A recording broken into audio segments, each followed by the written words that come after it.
Hello BookTube! It is time for my final reading wrap-up of 2015. I'm gonna go ahead and start with the comics once again. First one I want to mention is Miss Marvel Volume 1. This one's called No Normal and it was amazing.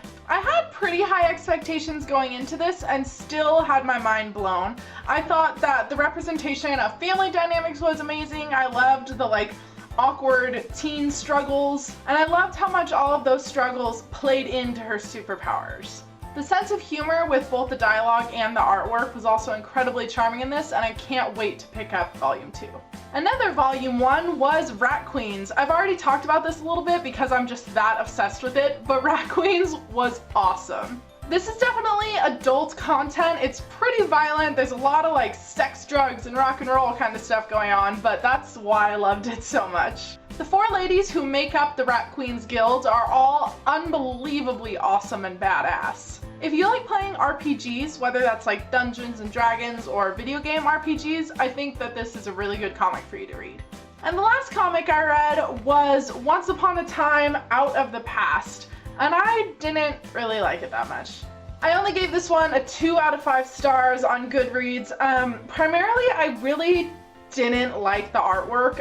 It felt like, what can we draw in the fastest way possible with the least amount of detail so that this can just get published, which is not a good thing. And the stories also felt really rushed. There are 4 different stories in this tiny little volume, and they just don't feel complete. They all felt really empty. Since I'm such a big fan of the TV show, I do think it was still worth the read. It was okay and it was interesting extra content, but ultimately, I don't know if I'd really recommend this one. Now for a collection of short stories. I read My True Love Gave to Me. At least I almost read it. I didn't quite finish this one before Christmas, and I attempted to continue reading it afterward, but just really wasn't enjoying it. I felt like the Christmas season was over and done with. But since this isn't, a novel, it's just a collection of short stories, that means I can happily pick it up next year. So I'm not counting this book toward my total for the year, but I still wanted to mention it because if you're thinking ahead to next year for some good wintry tales, this is a good one. In my last video, I talked about reading The Secret Diary of Lizzie Bennet, and in follow-up, I read The Epic Adventures of Lydia Bennet. This book was very cute, and it was a really nice follow-up to the web series. It was cool to see Lydia's growth beyond just the breakdown that we see in the series. Ultimately, for me, the ending of this fell a little bit flat. I don't want to spoil anything, so I'll just say that very convenient things happened and it made the story a little unbelievable, but I still enjoyed the read. I read my second contemporary romance of the year, A Little Something Different. I definitely want to pick up more of Sandy Hall's books because I actually loved this. The fact that I loved it is especially impressive because I usually hate contemporary romances. I tend to find them really boring and dry, but this was so cute. It's narrated by 14 different characters, none of which are the couple that's falling in love. And because of that narrative choice, you're able to just be removed from a lot of the angst that I usually hate in contemporary novels, so this was a super good choice. This is also definitely something that falls into the fluff read category, which I don't even mean as a bad thing. Sometimes you want a fluff read. You want to just pick something up that you know is going to be cute and sweet and easy and just really fast. I mean, just from the cover, you can probably tell how cute this book was. Next up, I read my first Patrick Ness novel, which was The Rest of Us Just Live Here. This book has been getting some really mixed reviews.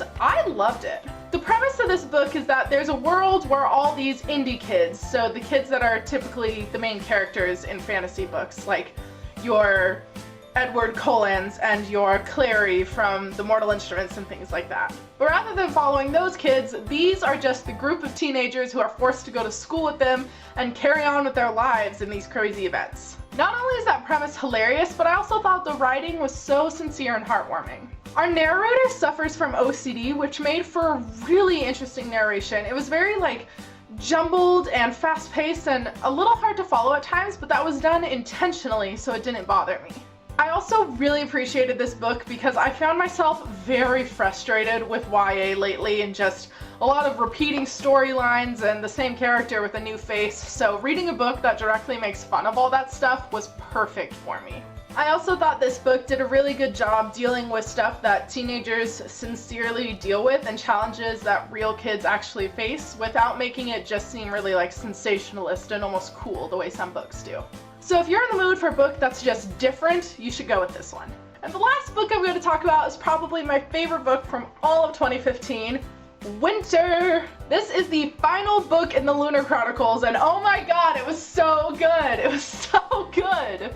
I was really nervous about the ending of the series, just because we all know sometimes you're reading a book series that's awesome, and then the ending just sucks and ends up ruining all the previous books. But Marissa Meyer dominated with this book. It was so freaking good. Because this is the last book in the series, I really can't say anything about it without it being spoilery, but I'm thinking about posting a video that's just my thoughts on the Lunar Chronicles as a whole. So if that sounds good to you, just like say so in the comments or whatever, and I'll probably make that video. But if you haven't finished Winter yet, oh my god, get on it, because the ending is so freaking good. And if you haven't read the Lunar Chronicles at all, then I don't even know what you're doing. They're all out now. You can just binge read it, and it's so good. It's so good! I fantasized a lot about the way this series was gonna end, and this is so much better than anything I came up with, so I'm ecstatic. And that's it. That's all I managed to read this time around. I got in a really bad reading slump for a while. I kept picking up books, getting like 50 pages in and then putting them down because I lost interest, and I was just having trouble finding something that I was actually really wanting to read. Which is ridiculous because the amount of books on my TBR is like, I should never want for books. I have plenty. But on that subject, if you have any books you know of that are just really great for getting somebody out of a reading slump, please let me know. And that's all. That is part 4 of my 2015 reads. I didn't intend on it being 4 parts, but that worked out kind of nicely. I think in 2016 I'm going to borrow an idea from Perseus Project here on BookTube, where rather than doing like monthly wrap-ups, I'm going to do a wrap-up each season, because I don't feel like I read enough to need to tell you about it every single month. Also, if any of you want to hear more in-depth reviews of these books, I did make a Goodreads account this month. Since I just made it this month, there's not a whole lot going on there yet, but I am trying to post at least a short review of each book and really rate them and stuff. So if you like a lot of the books I've been recommending and are looking for more, you can just scroll through my Goodreads page and find lots of stuff there. So there you have it. That's my last reading wrap-up of 2015. I enjoyed most of these books, and I hope if you read them, you will too. That was really cheesy. Oh god. Okay. Bye.